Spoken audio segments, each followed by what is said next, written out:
Here at the Midwest LSA Expo, day number 2 of year number 10. 10 years. Congratulations to Chris Collins and all his team for putting on the show 10 years in a row now. Great job. Yesterday at this event, the first day of the event, I got a chance to go fly in this airplane here. This is Randy Schlitter's latest now, and a chain of designs from a gentleman who has been doing this for quite a few years, has made so many designs that they now have numbers that help put them in position. Outbound is the name. He uses names for all his aircraft as well. I think that's smart, but they all also have a number. This one is S21. This is the Outbound. This is the follow-on to some of his other successes, which include the S7 Courier, which is a tandem-seated airplane, and also the S6, and it has variations on the S6 theme. That's a side-by-side seater. Some people would call that an ultralight perhaps, and you would not call this that. So this kind of marries the technology and the design and the construction of the S7 to the S6. That's one way I could put this. And one way you know that is, like the S6, this has side-by-side seating. Now there's a little more, and we'll go into the cockpit in a minute, but let's start up here at the front. First of all, Rotax engine. Randy Schlitter uses several different engines, at least in the models that are experimental amateur built, which many of his are.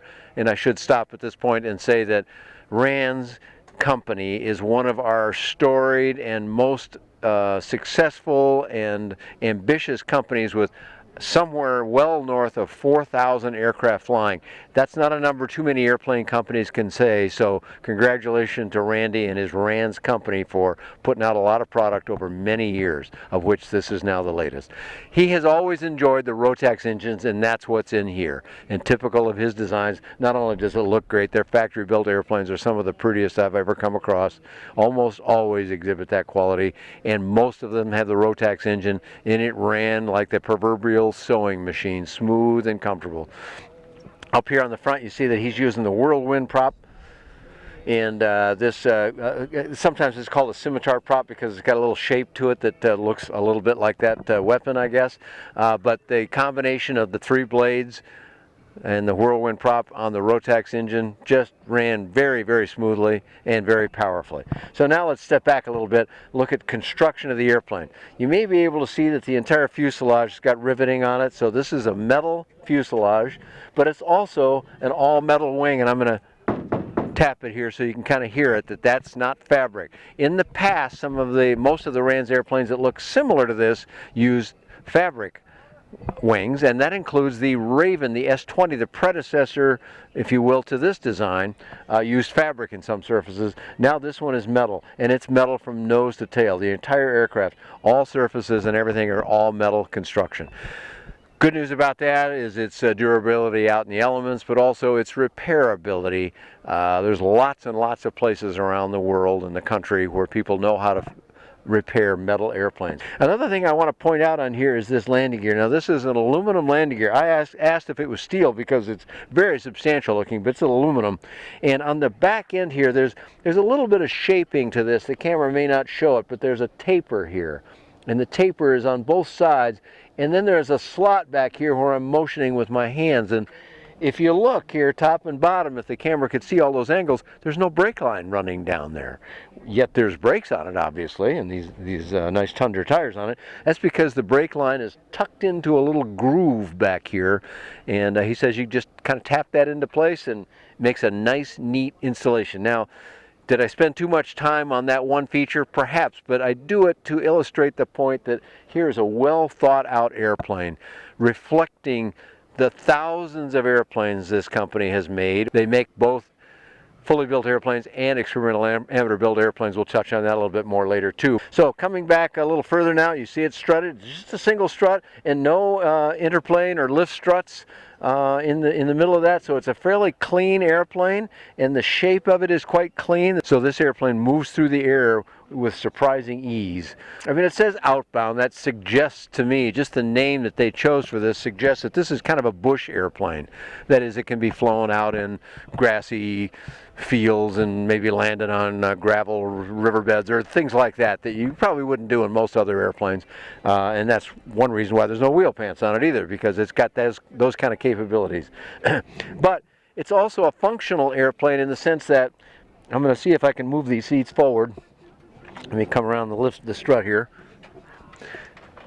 So when you move this forward like this, and if you move the stick around, you could lay that almost flat. You could almost camp out in this airplane. There's a lot of room back in here. I'm reaching as far as I can.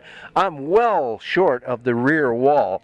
And Randy pointed out he's going to this bulkhead right here, which is the back end of the luggage compartment, and you can load quite a bit in there. Now, of course, weight and balance, folks. I never overlook that fact that you got to do a proper weight and balance. But the airplane is made to carry stuff. So this is one of those airplanes, you could literally go camping in this airplane. But I want to show you something very neat. It's another one of those like the brake line that I went on quite a while about. It has to do with these seats that fold. Once again, back here under the strut. When you move the seat forward like I just did there, you are releasing some sort of clamping arrangement that I don't know exactly what that is, but it allows you to move the seat forward and adjust it in flight. Now, well, how would you lean that forward when you're sitting in the seat? It's actually not that bad. He gives the instruction that you reach up here. I'm holding on to some of the welded internal structure of the airplane.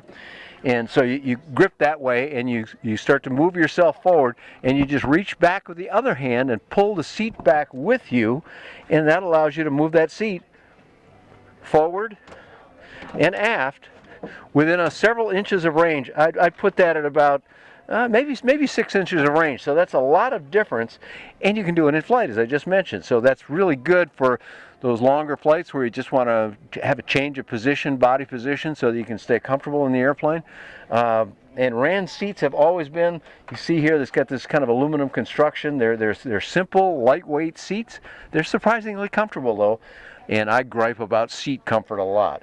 This company has learned a very simple premise that if you put a little shape in the seat right here, right where your lumbar is on your back, the comfort of the seat will be better for a long time. So lightweight seats do not mean uncomfortable seats. In this case, they're very nice. Also, dual joysticks, dual rudder pedals, brakes on both sides. This is a complete double surface, double control airplane. You can fly from either seat very comfortably. In the center, there is a flap handle that's a mechanical flap handle, detent button, and 4 positions of deployment. I think I can do them right now. Let's see if it will reflect that when I move the flaps right here and now. There you go. You can see they're coming down behind me. And there's fully deployed flaps. Now that flap is down quite a ways, and that makes quite a bit of difference on that. One reason to point out this flap at this point, not just to show you what it's capable of doing, but to say that Randy demonstrates a takeoff technique where he adds full power to the airplane, moves the stick aggressively forward, lifts up the tail. That's good. Now you can accelerate faster. We were doing this off grass, so we accelerated down the grass, even with these big tires. Didn't go that far, actually. Got off the ground pretty quick.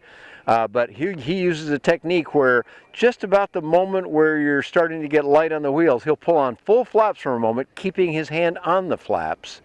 And as soon as it lifts off, he'll begin to gradually bleed them off. But it helps the aircraft jump off the ground a little quicker. And indeed, we did it both ways, and there's no doubt about it. This got us off the ground quite a bit quicker. So in this particular airplane, we've got mostly round gauges. And you know, for the kind of flying that this aircraft is built to do and excels at doing, that's probably a good choice. Round gauges they don't run out of battery power, for example. They're clean and quick to get the information off of, and it's probably not a bad decision. But in addition to that, he's got the Garmin Era right in the middle, so you have both the round gauges that a lot of pilots are comfortable with, but also digital information for those pilots that want that. I mentioned the baggage area's got a lot of room in the back, significant. There's also some netting back there to keep things in position. Now, of course, if you've got a couple of big guys and full fuel and whatnot, you may not be able to put a lot of heavy stuff back there. But if you're camping, some of the stuff that's back there might be a tent, might be a sleeping bag, stuff like that. Plenty of room back there and ways to keep it secure. You've also got tremendous visibility. I don't know if the camera can see it. Yeah, you can probably see that pretty well. The entire overhead, what might be called the ceiling in the cockpit, all clear. So tremendous visibility. I'm going to close the door here gently just to show you how that works. Single latch up front here. Now that's secured in position. The latch is up front where If air is going to get in there and cause problems in flight, that's where it's going to happen, so that's the right place for it. Plus, it's easy to get to from inside the cockpit. These are bowed out. I don't know if the camera shows that, but there's probably an extra 3 or 4 inches given to right about the shoulder. It's a roomy cockpit inside there. Neither Randy and I are particularly big guys, but we weren't even touching each other inside the airplane.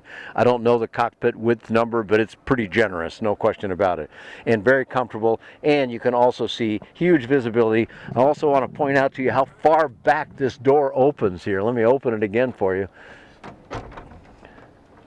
And the point is, this goes way back, so when you want to load into the rear back here, I can just get right in there and do it. I don't have to get up on the seat and lean over the top of the seat like you do in some airplanes. That's pretty inconvenient when you're really trying to put some stuff in an airplane. So it's really been kind of designed for these kinds of things. Other things that I can see right from here that I want to point out is a simple thing that I like. The fuel gauge is a clear tube on the wing root, and there's one on each side there, but nothing beats that clear tube that shows the fuel in there, just as clear as it can be.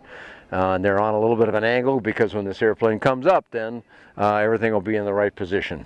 Fuel capacity, here's a surprising number for an aircraft of this size and shape and so forth, 45 gallons. Now, this has the Rotax 100 horsepower ULS, and if you don't know their numbers, that means this is the carbureted model. It's not quite as fuel efficient as the IS model, but it's still very fuel efficient. So at cruise, it would not be unusual at all to see about 4 gallons an hour, 45 gallons of gas. You can do the math yourself, how many hours of flying that is. It's a lot of flying time. And that's also going to give you tremendous distance then. So if you are doing that bush flying that I talked about, there's probably not a fuel station out in the bush somewhere. Good to have plenty of fuel on board. So it's 20 gallons on each tank and a 5-gallon header tank in the back. There's your 45 gallons of fuel. So that's a lot of flying time on that. How the airplane is delivered is an all-metal construction, as I mentioned, and almost all of the riveting that is done using a technique called match hole construction, meaning that in the age of CAD now, computer-aided design, they can put the holes so precisely that they can be pre-punched into position, and the most you'll have to do maybe is drill out a little bit of extra width called a pilot hole. They may just be a pilot hole and you may need to enlarge that, but there's only a few places where you have to do what they call transfer drilling, where you've actually got to get things lined up just right and do that. Most of it is what's called this match hole construction. That's much easier for home builders, which results in an average build time for this aircraft of about 500 hours. I think you know, folks, that number varies depending on skills, the amount of time you can put toward it on a given basis, and what your prior experience has been. But the number they release to people is playing on about 500 hours. That's actually quite a short build time for an aircraft of this size and capability. But you can have this one fully built too. This is also available as a special light sport aircraft, so it's available either way. That means special light sport aircraft or experimental light sport aircraft, which has some of its own advantages, or experimental amateur built, which means you've got to do the 51%. But this is a company well versed in supporting people doing that. Plus there's a large RANS community out there. In either case, you can have this airplane in about 6 months, I'm told. Whether it's fully built or amateur built kit, you're looking at about a 6-month lead time.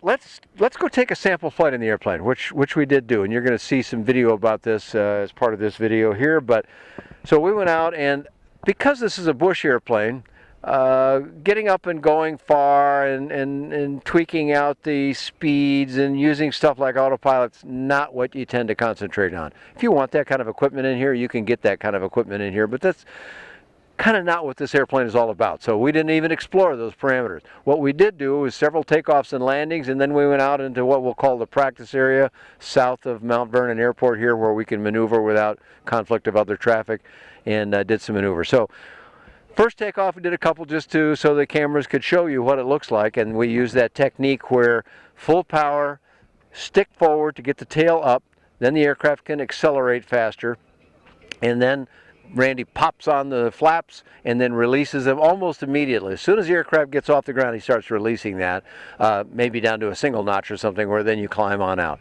The aircraft exhibited a good but not overwhelming climb out pace, but it clearly is very, very good at getting off the ground quickly. Out on the runway here behind us, there's a nice long hard surface runway. We didn't use that. We went on the grass where they put out some water jugs basically, and approximately in about 100-foot intervals there's jugs on both sides. That's to identify the runway and where you could land, where they've assured that it's nice and smooth and mowed and so forth. But it also gave us an indicator, and we never went past 3 jugs, which means 300 feet. That was the long takeoff. The short ones was, I'm guessing, not much more than 200 feet. So, and that's a good thing. Although Randy made a humorous comment that the advantage of an airplane in landing particularly short is of no particular advantage if it won't also take off pretty short, because great, you got it into a short field. Now what do? Now you're stuck. You can't get it out of there if the takeoff happens to be longer than the landing. In both cases, the landings were incredibly short, especially in his hands. I did a reasonably good landing. I'm not unhappy with my landing. Randy is obviously gifted at flying this thing, and I think we were probably down and stopped maybe within 1 jug, which translates to 100 feet or a little bit more, and he would get on the brakes pretty good then, and man, we were stopped and turned around and going back to the beginning of the runway literally within 150 feet at the very most, I'm sure. So the airplane will land and take off very, very short. That's a good thing. Climbing out almost immediately on takeoff, Randy basically took his hands and feet off the controls. Engine is running smooth as can be. Of course, he's ready to get on the controls if he needs to. It wasn't an unwise maneuver, but it just showed you this airplane was stable and beautiful. Here's a company, as I mentioned earlier, that's built a lot of airplanes, tried all different kinds of ideas, some of which they never marketed because they didn't turn out quite the way they expected. The ones they take to market and the airplanes they've got today are just about as strong and bulletproof as our light sport aircraft get, or our experimental aircraft get. Once we're out in the practice area, Randy says, well, you know, it's a RANS. It's going to handle like a RANS, and they do. Light controls, responsive attitude, but you don't have to stay on it all the time. We put it into a steep bank turn, pretty much let go of the controls.